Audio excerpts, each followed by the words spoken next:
Hello guys, তোমরা সবাই কেমন আছো? আমি খুব ভালো আছি, বিন্দাস আছি।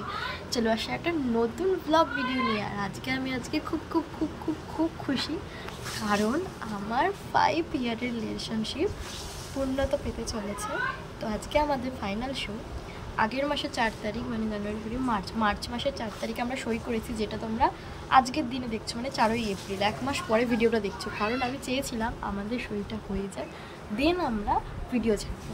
তো তার জন্য একটা মাস ওয়েট করেছি। তো তোমরা আশা করি ভিডিওটা দেখে নিয়েছো। আর এই ভিডিওটা যাবে 2-1 দিনের মধ্যে, 5-6 তারিখের মধ্যে চলে যাবে, মানে এপ্রিল মাসে।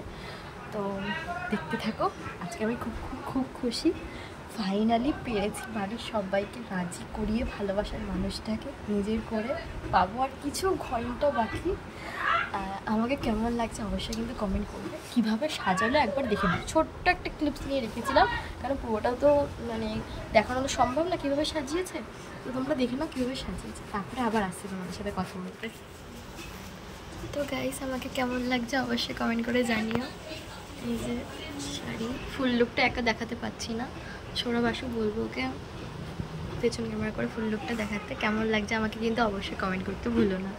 আর এই যে মেহেন্দি করেছিলাম কালকে, দেখো কতটা ডিপ হয়েছে রং। এই হাতেও আছে, তাই না? এটা করিনি, এখানটায় করেছি। এটা সোনালি করে দিয়েছে। আর এটা আমি আর সৌরভ দুজন মিলে করেছি, এটা আমি একা করেছি। তো চলো।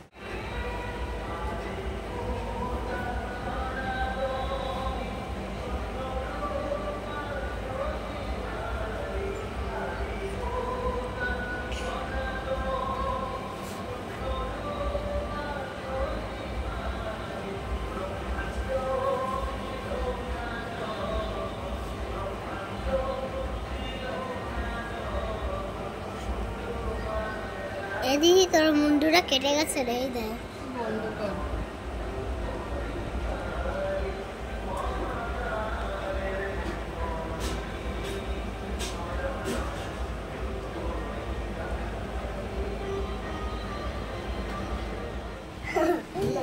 ভিডিও বন্ধ করে দেওয়াটাই ভালো। তার থেকে আমি যতক্ষণ জামা করেছিলাম ওরকম লাগে।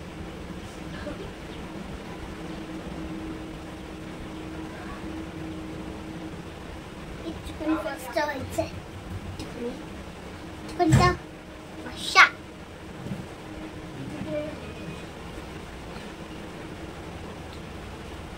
ভিডিও চালু করা হচ্ছে, সবাই রেডি থাকো। গাইস, এখন আমরা বাড়ি থেকে বেরোলাম, সবাইকে প্রণাম করে সবার আশীর্বাদ নিয়ে সবাই আসছে। আর এই যে ডাক্তার একটু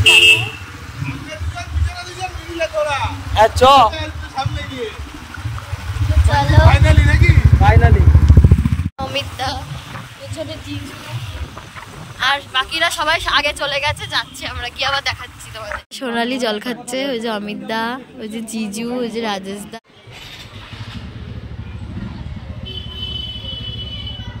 একজন একজন একজন করে বেরো, একজন একজন করে বেরো, একজন একজন করে বেরো।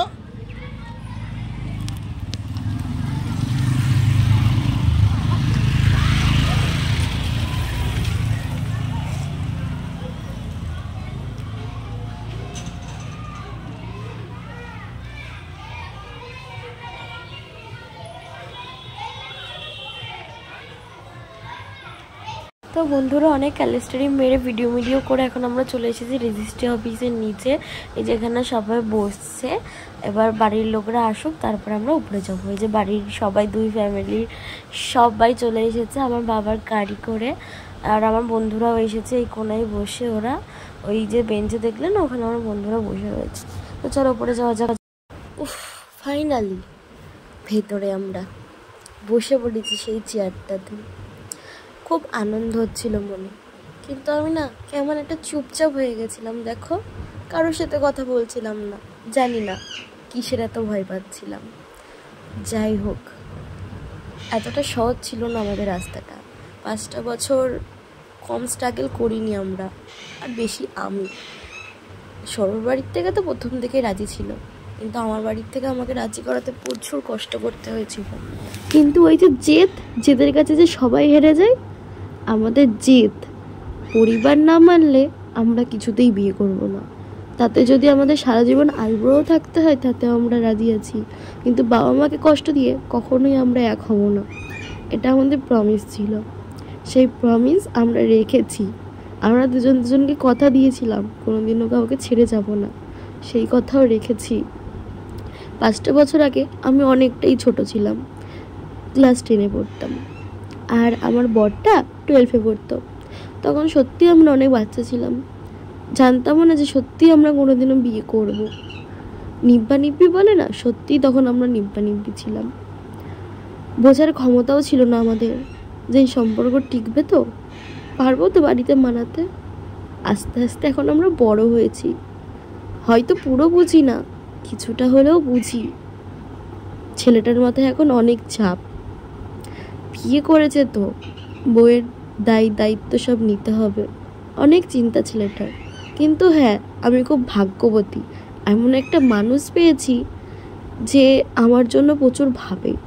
আমার কিসে ভালো থাকবো, কিসে খারাপ থাকবো, সবই সে বুঝতে পারে। খুব ভাগ্য করে পেয়েছি আমি তাকে। তো এখানে আমরা সই করছিলাম, ফাইনাল সই। এবার আমাদের পরিবারের পালা, পরিবারের সবাই সই করবে আর হাতের ছাপটা দেবে মেশিনের উপরে। ফাইনালি আজকের থেকে আমরা লিগালি অ্যান্ড আইনত স্বামী স্ত্রী। এখানে একে একে সবাই টিপছাপ দেবে হাতে ওই মেশিনটার ওপর। মা চলে এসেছে, মেয়েদের বাড়ির থেকে 2টো সাক্ষী লাগবে। আমার দিক থেকে বাবা আর মা দিয়েছে, আর সৌরভের দিক থেকে একটা সাক্ষী, তাই বাবু দিয়েছে। এখন আবার বাবাকে ডাকা হচ্ছে, আর বাবা বাইরে ছিল, তো বাবা জুতো খুলে আস্তে আস্তে একটু সময় লাগছিল। আর কি একটা ব্যাপার নিয়ে যেন সবাই হাসাচ্ছিল, আর আমি খুব গোমড়া হয়েছিলাম। মায়ের পালা শেষ, এখানে বাবা এসেছে, বাবা ছাপ দিচ্ছে হাতে। এবার আমার হাতের ছাপ নিল। এবার আসবে সৌরভের বাবা, বাবু, আমি বাবু বলে ডাকি। তো বাবু এখানে হাতের ছাপ দিচ্ছে, আর সৌরভের হাতের ছাপ প্রথমে নেওয়া হয়ে গেছিলো, কিন্তু সেটা ভিডিওতে ক্যাপচার হয়নি। টিপ ছাপের পালা শেষ, এবার সইয়ের পালা। এখানে মা সই করছে, আর বাবুরও করা হয়ে গেছে, কিন্তু ওটা ভিডিওতে ওঠেনি। এবার আমার বাবা সই করছে। আসলে কি বলো তো, এই রেজিস্টারটা না ভিডিও করতে দিচ্ছিল না, ওর জন্য এরকম ব্যাখ্যা করে ভিডিও করছি, নাহলে তো বুঝে যাবে যে ভিডিও করছি। জানি না কি কারণে উনি ভিডিও করতে দিচ্ছিল না।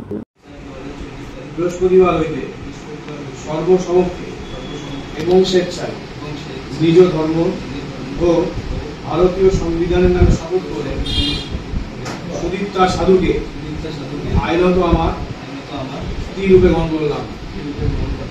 আমি সুদীপ্তা সাধু আজ 4/4/2024 তারিখ বৃহস্পতিবার হইতে সর্বসমক্ষে এবং স্বেচ্ছায় নিজ ধর্ম ও ভারতীয় সংবিধানের নামে শপথ করে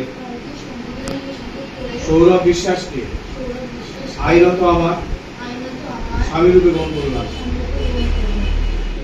স্বপ্ন আমার তোমার দুচোখ। আমরা এই গান আর আমরা এই ছবিটা দেব। কেউ গালাগালি দিবে না। এই ছবি তোলো তো, ছবি তুলতে না ভালো করে ভিডিও নরমালি দাঁড়া, পাশাপাশি দাঁড়া না। আমাদের রেজিস্ট্রি হয়েছিল আড়ংঘাটে। আমরা রানাঘাটে চলে এসেছি গোপালবাড়ে বিরিয়ানি খেতে। রানাঘাটে তো ফেমাস দোকান থাকতে আড়ংঘাটায় কেন খাবো? তো সৌরভের সব বন্ধুরা চলে এসেছে, বন্ধুদের গার্লফ্রেন্ডও রয়েছে, আর আমাদের বাবা মারা ওখান থেকে মিষ্টি খেয়েছে আর বিরিয়ানির প্যাকেট নিয়েছে আড়ংঘাটার থেকে। আমরা এখান থেকে বিরিয়ানি খেয়ে দিয়ে বাড়ি চলে গেছিলাম। তারপরে আমি ওদের বাড়িতে যাই, তো দেন ওখান থেকে আমাদের বাড়িতে আসি। এখানে রিলস শ্যুট করা হচ্ছিল, যেটা আমার ইউটিউবে তোমরা দেখতেই পেয়েছো। আর রাতে ওদের বাড়ির থেকে সবাই আমাদের বাড়িতে এসেছিলো, দিয়ে মেলায় গেছিলো, আমাদের পাড়ার মেলা, তো সেটা নেক্সট ভিডিওতে দেখতে পাবে।